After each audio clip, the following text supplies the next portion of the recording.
जगन्नाथ नारायण विष्णुते ठेवीदार आहे Ajanta urban cooperative bank Jadhavgandi Aurangabad. आम्ही सर्व ठेवीदार इथे जमलो आहे। आमच्या ठेवी बागण्याकरता आम्हाला अजून ठेवी मिळाल्या नाहीत आणि बरीचशी कार्यवाही आहे। व्यवसायाकडून प्रशासनाकडून काही कार्यवाही होत नाही।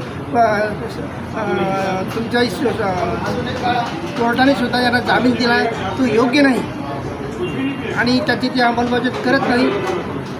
एवढं बोलून माझं पुढचं पाऊल काय असेल? पुढचं पाऊल आमचं आता नवीन आम्ही FIR दाखल करू लागतो। प्रत्येकजणी वैयक्तिकरित्या आम्ही म्हणजे FIR दाखल करणार आहोत। पोलीस स्टेशनला हा घोटाळा 1200-1250 कोटीच्या वर आहे, परंतु मुद्दाम पोलीस डिपार्टमेंटने प्रशासकाने आणि याने हा कमी उपाय दाखवून आम्हाला दिशाभूल केली आहे। माझे मिस्टर रिटायर झाले होते, ते रिटायर होऊनचे आम्ही पैसे अजिंठा अर्बनला ठेवले होते, पण अजिंठा अर्बनला झांबडने खूप मोठा घोटाळा केला आहे। आमचे त्याच्यामुळे सगळे पैसे अडकले आणि आम्ही आर्थिक प्रॉब्लेममध्ये आलेलो आहे। मुलांची लग्न पण करायची आहे।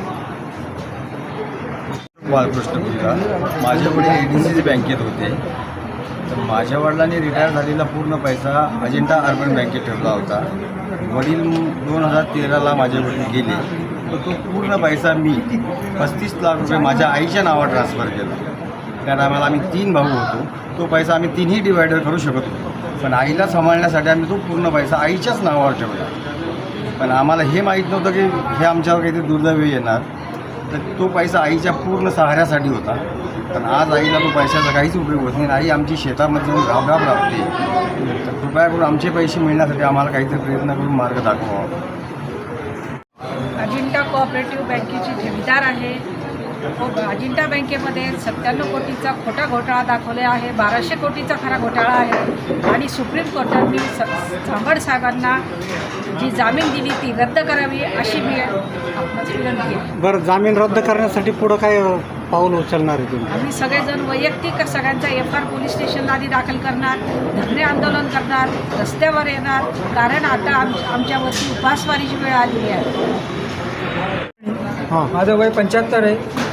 मला कुठल्याही प्रकारचं पेन्शन नसल्यामुळे मी अजिंठा अर्बन कोऑपरेटिव्ह बँकेत पैसे ठेवले, परंतु अजिंठा अर्बन कोऑपरेटिव्हने महाघोटाळा करून झांबड साहेबांनी सर्व पैसे हे लुटले आणि आम्ही आज माझी परिस्थिती आधी वाईट झालेली आहे की मला आज रस्त्यावर मी आलो आहे। झांबड साहेबांना जो जामीन दिला आहे हा चुकीचा आहे। सुप्रीम कोर्टाने त्याला दिला जामीन हा रद्द करावा आणि त्याला पुन्हा अटक व्हावी अशी माझी इच्छा आहे। आतापर्यंत जो घोटाळा आहे तो 1200 कोटीचा आहे। या 1200 कोटीमध्ये जर काही ते आमचे दिले तर आमचे सर्व ठेवीदारांचे पैसे मिळतील। कृपया यामध्ये तुम्ही पत्रकार लोकांनी TV माध्यमात प्रसिद्ध द्यावी। माझं नाव जगन्नाथ नारायण विष्णुते ठेवीदार आहे Ajanta urban cooperative bank Jadhavgandi Aurangabad. आम्ही सर्व ठेवीदार इथे जमलो आहे। आमच्या ठेवी बागण्याकरता आम्हाला अजून ठेवी मिळाल्या नाहीत आणि बरीचशी कार्यवाही आहे। व्यवसायाकडून प्रशासनाकडून काही कार्यवाही होत नाही। तुमच्या कोर्टाने सुद्धा यांना जामीन दिला आहे, तो योग्य नाही आणि त्याची ती अंमलबजावणी करत नाही। एवढं बोलून माझं पुढचं पाऊल काय असेल? पुढचं पाऊल आमचं आता नवीन आम्ही FIR दाखल करू लागतो। प्रत्येकजणी वैयक्तिकरित्या आम्ही म्हणजे FIR दाखल करणार आहोत। पोलीस स्टेशनला हा घोटाळा 1200-1250 कोटीच्या वर आहे, परंतु मुद्दाम पोलीस डिपार्टमेंटने प्रशासकाने आणि याने हा कमी उपाय दाखवून आम्हाला दिशाभूल केली आहे। सुभान आहे। अजंठा बँकचे आम्ही सर्व FD धारक खातेधारक आहे। माझ्या आईवडिलाचं निधन झाल्यामुळे आज सर्वांनी त्यांच्या सहानुभूतीनिमित्त बैठक घेतलेली आहे।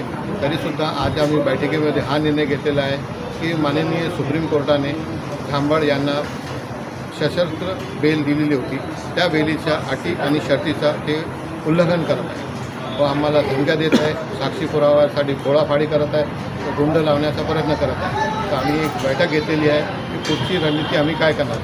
आता आमचे मार्गदर्शक आम्ही नवीन वकील लावून त्यांना CBI मार्फत कशा प्रकारे हा घोटाळा उच्च दर्जाचा असल्यामुळे खालच्या दर्जाचा दाखवण्यात आलेला आहे, म्हणून वाढीव FIR साठी व पुढील कारवाईसाठी आम्ही निर्देशित करणार आहोत।